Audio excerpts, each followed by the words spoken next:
দাউদ এবং সুলাইমান আলাইহিস সালামের যুগে আল্লাহ বললেন দাউদের কোরআন তেলাওয়াত শোনার জন্য শনিবারের দিন সমুদ্র এবং নদীর মাছেরা একত্রিত হয়, তোমরা শনিবারের দিন এই মাছগুলোকে ধরিও না।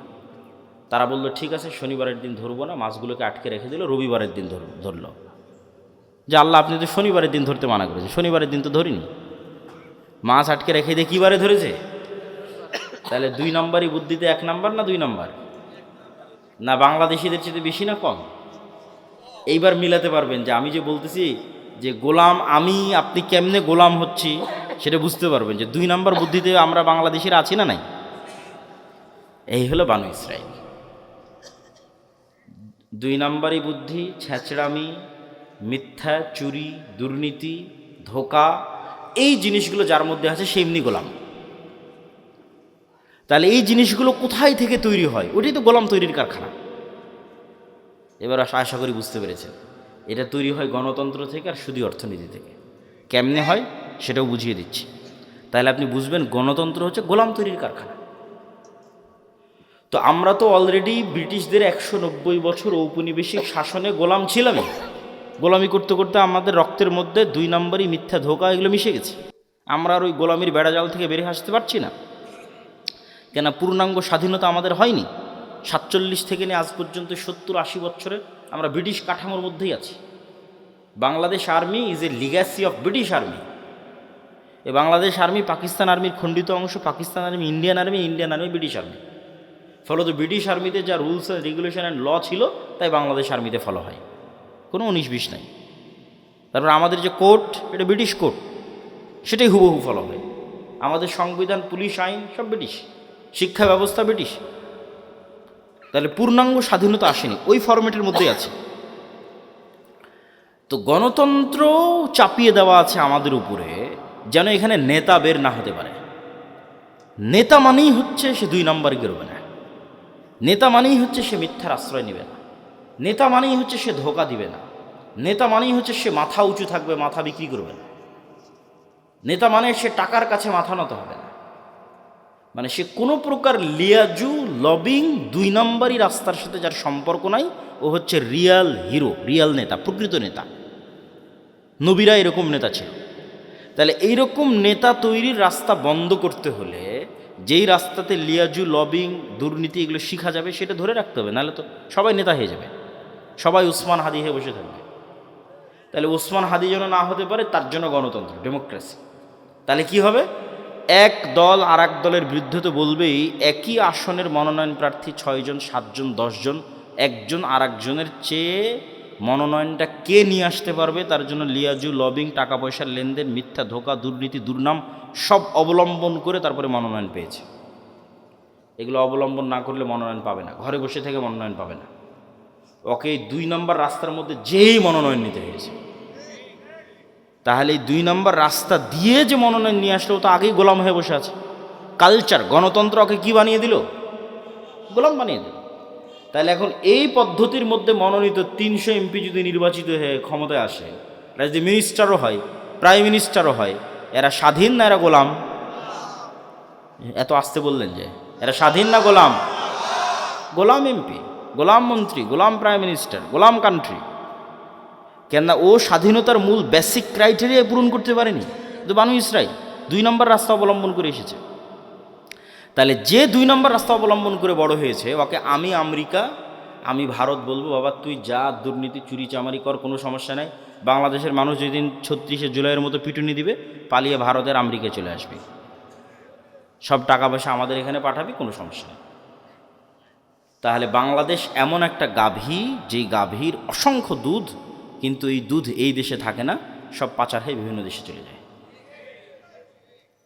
তাহলে এই দুধ যেন পাচার হয়, এর জন্য তো ওই রকম নেতাই তৈরি করা লাগবে, দুর্নীতিবাজ নেতাই তো তৈরি করা লাগবে। দুর্নীতিবাজ নেতা কী থেকে তৈরি হবে? গণতন্ত্র যদি না থাকে। গণতন্ত্র যদি না থাকে তাহলে তো দুর্নীতিবাজ নেতা তৈরি হবে না। আর ওসমান হাদিদের মতো নেতা যারা মেরুদণ্ড বিক্রি করে না, যারা লবিং লিয়াজু করে না, যারা সত্য এবং ন্যায়ের উপর অটল থাকে, এরা তো হুমকি। এরা আধিপত্যবাদীদের জন্য হুমকি, সাম্রাজ্যবাদীদের জন্য হুমকি। এরা তো বাংলাদেশের পক্ষের, এটা তো বিক্রি হয় না, এটাই তো নেতা, এরা তো বানু ইসরাইল নয়। ওই রকম নেতা যদি বের হয়ে আসেও এই গণতন্ত্রের বেড়াজাল দিয়ে, তাহলে এই যে ওসমান হাদির মতো হত্যা করে উড়িয়ে দেবে। বাংলাদেশের মানুষ কত অসহায় যে বাংলাদেশের 90% মানুষ একটা রাজনৈতিক দল খুঁজে পায় না যে তার কথা তার মতো করে বলতে পারবে। এই ওসমান হাদি একজন ছিল যে বাংলাদেশের মানুষের কথা বাংলাদেশের মানুষের মতো করে বলতে পারত। এই ছেলেটা চলে যাওয়ার পর আর কেউই নাই, এত অসহায় বাংলাদেশের মানুষ। কেন কেউ নাই? ওই যে সবাইকে যে সেটিং করতে হচ্ছে, সবাইকে যে লিয়াজু লবিং করে আসতে হচ্ছে, তাহলে সে কেমনে আপনার কথা বলতে পারবে? যদি বিক্রি হয়ে আসতেছে, লিয়াজু লবিং করে আসছে, আপনার কথা বলতে পারবে না, গোলাম হয়ে আসতেছে। তাহলে কি অসহায়ত্ব আমাদের দেখেন। তো এই গোলামির কালচার কন্টিনিউ করার জন্য একটা ওয়ে হচ্ছে গণতন্ত্র, আর একটা ওয়ে হচ্ছে সুদ। কেন সুদ? রাসূলুল্লাহ সাল্লাল্লাহু আলাইহি ওয়াসাল্লাম বলছেন, আল্লাহুম্মা ইন্নী আউযুবিকা মিনাল মা'সামি ওয়াল মাগরাম। আল্লাহ লোন থেকে বাঁচতে চাই। বহু দোয়া আছে, গালাবাতিদ দাইনি, জালি'id দাইনি ওয়া গালাবাতির রিজাল। হে আল্লাহ, ঋণের বোঝা থেকে এবং মানুষের আধিপত্য থেকে বাঁচতে চাই। তো কেন আল্লাহর নবী এত ঋণের বোঝা এবং লোনের বোঝা থেকে বাঁচতে চাইতেন? সাহাবীরা রাসূলুল্লাহ সাল্লাল্লাহু আলাইহি ওয়াসাল্লামকে জিজ্ঞেস করলে উনি উত্তরে বললেন যে যেই দিন থেকে মানুষ লোন নেওয়া শুরু করে ওই দিন থেকে মানুষ মিথ্যা বলা শুরু করে। মা এবং বোনেরা যদি আজকে যারা উপস্থিত আছে তারা যদি কিস্তির সাথে জড়িত হয়ে থেকে থাকে, তাহলে তারা খুব ভালোভাবে জানে যে কিস্তির টাকা সময় মতো পরিশোধ না করার জন্য কী পরিমাণ মিথ্যার আশ্রয় তাদের নিতে হয়, কী পরিমাণ মিথ্যা এবং ধোঁকা এবং বাহানার আশ্রয় তাদের নিতে হয়। তাহলে ওই যখনই ওই মিথ্যার মধ্যে চলে গেলেন, ধোঁকার মধ্যে চলে গেলেন, তখন আপনি আপনার আত্মসম্মান আত্মমর্যাদা বিক্রি করে দিলেন। আপনি আর আপনার পেটে আর কখনো স্বাধীন সন্তান ওই সুলতান সালাহুদ্দিন আইয়ুবী, মোহাম্মদ বিন কাসেম, খালিদ ইবনুল ওয়ালিদ, তারিক বিন জিয়াদ আর এই যুগের ওসমান হাদি এরা জন্ম নেবে না। বিক্রি হওয়া মস্তিষ্ক জন্ম নেবে টাকার কাছে। তাহলে ওটাও গোলাম তৈরির কারখানা। সুদ এমন ভয়ঙ্কর নিজাম যে পাকিস্তানের মতো একটা রাষ্ট্র পারমাণবিক শক্তির মালিক। কিসের পারমাণবিক শক্তির মালিক? পাকিস্তানের বাপেরও ক্ষমতা নেই, নিজের ইচ্ছাই ওই পারমাণবিক বোমের সুইচের বাটন দাবাবে। কেননা ও তো নিজেই কোটি কোটি টাকা IMF ওয়ার্ল্ড ব্যাংকের কাছে কর্য করে রেখেছে। তা IMF ওয়ার্ল্ড ব্যাংক আমেরিকা আর মানে পাকিস্তানের আব্বা, আমেরিকা যতক্ষণ অর্ডার পারমিশন না দিবে ততক্ষণ ওই দাবাতেই পারবে না ওই পারমাণবিক বোমের সুইচ। তাহলে এই বড় বড় রাষ্ট্রগুলো গোলাম হয়ে আছে কিসের কাছে? সুদী অর্থনীতির কাছে, সুদী লোনের কাছে। আর এই বেড়াজাল আপনি ভাঙতে পারবেন না, এই সুদী বেড়াজাল আর এই গণতন্ত্রের বেড়াজাল, ইমান বিল গায়েব এবং তাওহীদ এই দুটার সংমিশ্রণ ছাড়া, ইমান বিল গায়েব এবং তাওহীদের সংমিশ্রণ ছাড়া ভাঙতে পারবেন না। কিভাবে আপনাকে বুঝিয়ে বলি। ইমান বিল গায়েবের এক পরকালমুখী জীবন ব্যবস্থা, বস্তুবাদী নয়, দুনিয়ামুখী নয়। কল্পনা করেন আজকে এই পুরো বাংলাদেশের মানুষ আন্দোলন, মিছিল, মিটিং, ভোট করে আমাকে প্রধানমন্ত্রী বানিয়ে দিল। কল্পনা করেন, আমি কালকে বললাম বাংলাদেশে আজ থেকে ইসলামী আইন চলবে। আমার এই ঘোষণার পরেই ভারত এবং আমেরিকা বাংলাদেশকে অর্থনৈতিকভাবে বয়কট করবে না? করবে না? করবে। যেমন ইরানকে বয়কট করেছে, যেমন ভেনেজুয়েলার প্রধানমন্ত্রীকে উঠিয়ে নিয়ে চলে গেছে, তো বয়কট করবে। তো যখন বয়কট করবে তখন এই দেশের যে সুযোগ সুবিধাগুলো আপনি এখন ভোগ করতেছেন, এখন এই যে বিদ্যুৎ চলতেছে, ডলার আসতেছে, প্রবাসীরা কাজ করতেছে, ইউরোপ আমেরিকায় অসংখ্য প্রবাসী আছে, বিজনেস চলতেছে, LC হচ্ছে, কত কি আছে, এগুলো সব একদিনে ডাউন হয়ে যাবে এবং এই ডাউন করার ক্ষমতা তাদের আছে। এই একদিনে যখন ডাউন হয়ে যাবে তখন আপনিও 1 সপ্তাহ 10 দিনের মধ্যে বলবেন, রাখো তোমার এই আবদুল্লাহর ইসলাম আর মোহাম্মদ ইসলামের ইসলাম, আমাদের আগের জীবনই ভালো ছিল।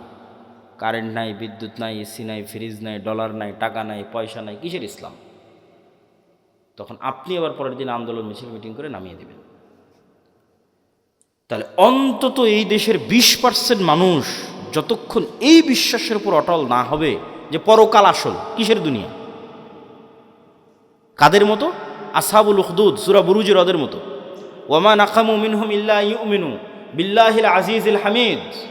পুরো একটা সম্প্রদায় আগুনের মধ্যে ঢুকে যাচ্ছে, মা সন্তান সহ আগুনের মধ্যে ঢুকে যাচ্ছে। কি সেই ইমান বিল গায়েব যে শান্ত শিষ্ট আরামের বাড়িঘর রেখে আগুনের মধ্যে জ্বলে মরে যাচ্ছে? কি সেই ইমান বিল গায়েব? ওই ইমান বিল গায়েব হচ্ছে এটা যে ওই আসহাবুল উখদুদ ওরা দেখতে পাচ্ছে, নিশ্চিত দেখতে পাচ্ছে যে আমার সামনে জ্বলন্ত আগুন, এটা আগুন নয়, এটা জান্নাত। বলেন আল্লাহু আকবার। আর পিছনে যে আমার শান্তির বাড়িঘর আছে ওখানে জাহান্নামের আগুন জ্বলতেছে, ওরা দেখতে পাচ্ছে যে ওখানে জাহান্নামের আগুন জ্বলতেছে। ওটাকে ওরা বাড়িঘর হিসেবে দেখতে পায়নি, ওখানে দেখতে পাচ্ছে ওখানে জাহান্নামের আগুন জ্বলতেছে, আমি ওখানে গেলে পুড়ে মরে যাব। আর যে সামনে জ্বলন্ত আগুন, এটা তো জান্নাত। অন্তত 20-30% মানুষের ইমান যতক্ষণ ওই লেভেলে না যাবে ততক্ষণ কিসের আপনি ইসলাম কায়েম করবেন? সম্ভব নয়। বাংলাদেশের মানুষই এতটা দুর্নীতিগ্রস্ত, এতটা বস্তুবাদ, এতটা দুনিয়াবাদীর সাথে আক্রান্ত, এর আপনাকে টিকতে দিবে না, সম্ভব নয়। প্রত্যেকটা রন্ধ্রে রন্ধ্রে টাকার পাগল, ক্ষমতার নেশাগ্রস্ত লোকজন আছে। অন্তত 20-30% মানুষের ইমান লাগবে ইমান বিল গায়েবে সর্বোচ্চ লেভেলের, পরকালমুখী, দুনিয়া বিমুখ। আর 20-30% মানুষের লাগবে পূর্ণাঙ্গ তাওহীদ। আল্লামা ইকবাল লিখেছেন, এ দৌর আপনি বারাহিম কি তালাশ মে হ্যাঁ, যে আজকের যুগের মুসলমানদের সকল সমস্যার সমাধানের একটাই রাস্তা, এই যুগের ইব্রাহিম লাগবে। এই যুগের ইব্রাহিম কোথায়? আজ থেকে 5000 বছর আগে ইব্রাহিম আলাইহিস সালাম এসেছিল, পূর্ণাঙ্গ শতভাগ তাওহীদে বিশ্বাসী।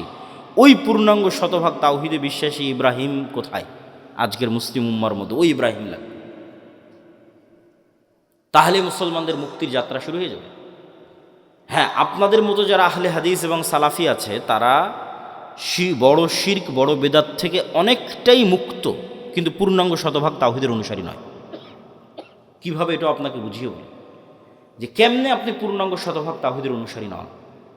ঠিক আছে, আপনি কবর মাজারে গিয়ে সিজদা দেন না, তাবিজ কবজ ব্যবহার করেন না, কিন্তু এই আপনি বিড়ি সিগারেটে আসক্ত।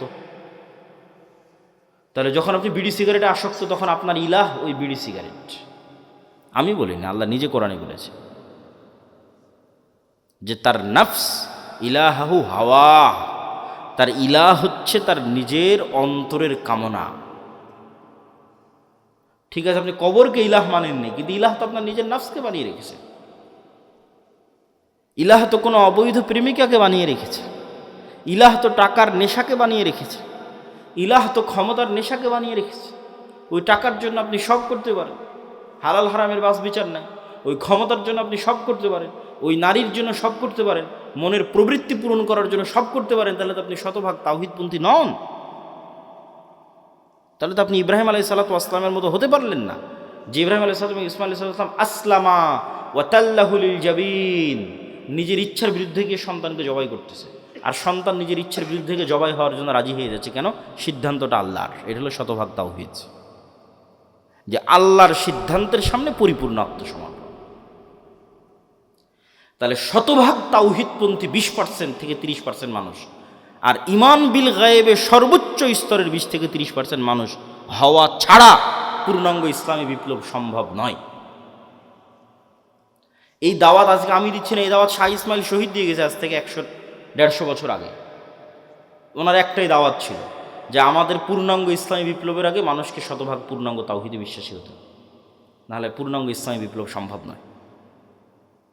শতভাগ তাওহীদে বিশ্বাসী এবং ইমান বিল গায়েবে ইয়াকিন আছে এরকম 20-30% মানুষ লাগবে পুরো বাংলাদেশের। তাহলে এর উপর ভিত্তি করে পূর্ণাঙ্গ ইসলামী বিপ্লব কায়েম হবে। পূর্ণাঙ্গ ইসলামী বিপ্লবের সকল ক্রাইটেরিয়া রেডি আছে, শুধু ওই রকমের যোগ্য মানুষ নাই। তারপরে কি লাগবে? তারপরে আরও 2টা জিনিস লাগবে। এক, আমি পূর্ণাঙ্গ তাওহীদপন্থী মানুষ, ঠিক আছে, আমি পূর্ণাঙ্গ ইমান বিল গায়ব অর্জন করলাম, ঠিক আছে, কিন্তু নেতা হওয়ার জন্য আরও 2টা জিনিস লাগবে। ওই 2টা জিনিস পূরণ না করতে পারলে নেতা হতে পারবেন না। একটা হচ্ছে আল্লাহ সুবহানাহু ওয়া তাআলা এই পৃথিবী যেই ফাংশনের উপর ডেভেলপ করেছে, ওই ফাংশন আপনাকে ইউজ করতেই হবে। তো এই পৃথিবীতে নেতা হওয়ার ফাংশন হচ্ছে জ্ঞান এবং শিক্ষা, এটা আল্লাহই দিয়ে রেখেছে। এখন এই জ্ঞান এবং শিক্ষার বাটন যদি ইহুদি খ্রিস্টান চাপে, তাও ওরা নেতা হয়ে যাবে। এই জ্ঞান শিক্ষার বাটন যদি হিন্দু, ডোম, চামার, ম্যাথর, মুচির চাপে, ওরা নেতা হয়ে যাবে। আল্লাহ কখনো তার রুলস ভাঙ্গেন না। এখন এই নাটোর, এই এলাকার নাম কি?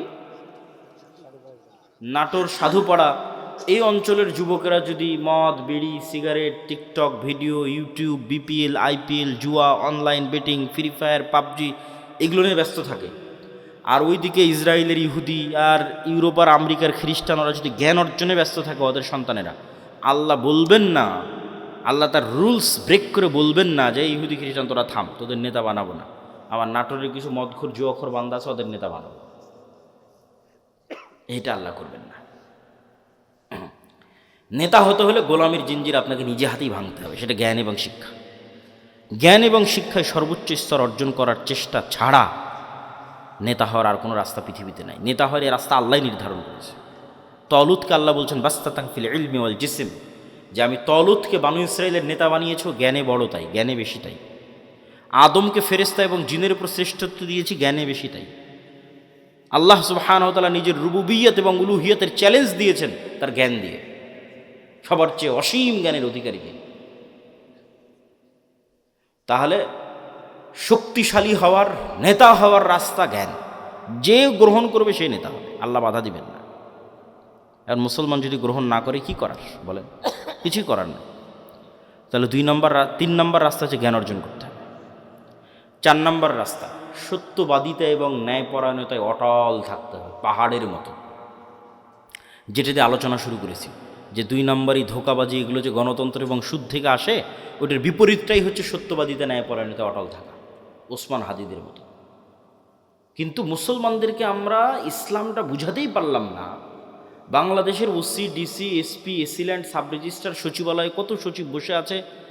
আমরা তো বাহির থেকে তো এসে আর আমাদের কেউ গোলাম করতেছে না, আমাদের লোকজনই তো গোলাম, বাংলাদেশের নাগরিকেরাই তো গোলাম, বাহির থেকে এসে কেউ গোলাম করতেছে না তো।